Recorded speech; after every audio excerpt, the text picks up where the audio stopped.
अस्सलाम वालेकुम। आज बना रही हूँ तरबूज़ की जेली। किस तरीके से बनाऊँगी इस वीडियो में मैं आपको बताऊँगी, तो वीडियो को फुल वॉच कीजिएगा। वीडियो पसंद आई तो लाइक कीजिएगा। मैंने लिया तरबूज़ और उसकी मैंने इस तरीके से पीसेस काट लिए थे। इन पीसेस को अब मैं डालूँगी ब्लेंडर जग में और इनको ब्लेंड कर लेंगे ताकि इनका शरबत बना सकें। तो तमाम पीसेस एक जग के अंदर शामिल कर देंगे और इनको ब्लेंड कर लेंगे।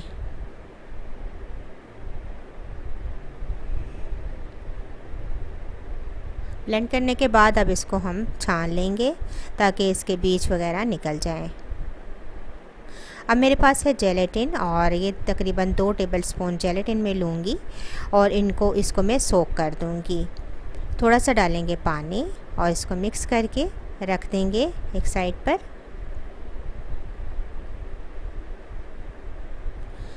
अब एक पैन के अंदर डालेंगे ये तमाम शरबत जो हमने तैयार किया था तरबूज़ का।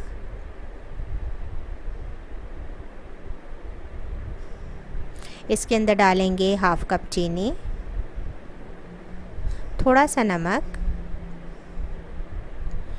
थोड़ा सा मैं डालूँगी तकरीबन 2 टेबलस्पून रेड कलर का और थोड़ा सा रेड फूड कलर ताकि अच्छा सा इसका कलर भी आ जाए। इसको तमाम चीज़ों को करेंगे मिक्स।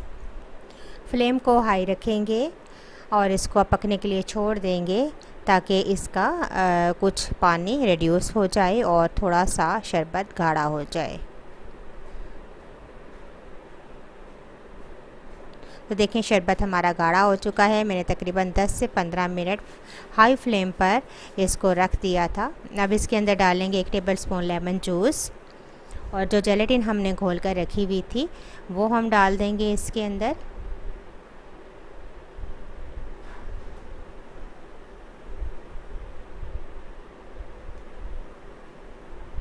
और अब इसको मिक्स करेंगे ताकि जेलेटिन अच्छी सी डिज़ोल्व हो जाए शरबत के अंदर।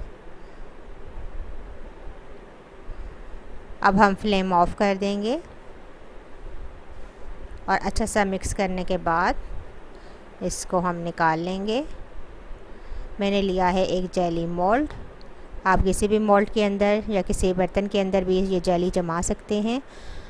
तो मैं इसके अंदर डालूँगी ये तमाम जेली का मिक्सचर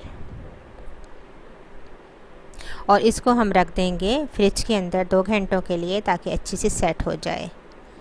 तो जब जेली हमारी सेट हो जाएगी तो इसके ऊपर रखेंगे एक प्लेट और इसको पलटा देंगे ताकि जेली हमारी बाहर निकल आए। तो देखिए बहुत ही ज़बरदस्त अच्छे तरीके से जेली जम चुकी है। बस इसको सर्व करेंगे।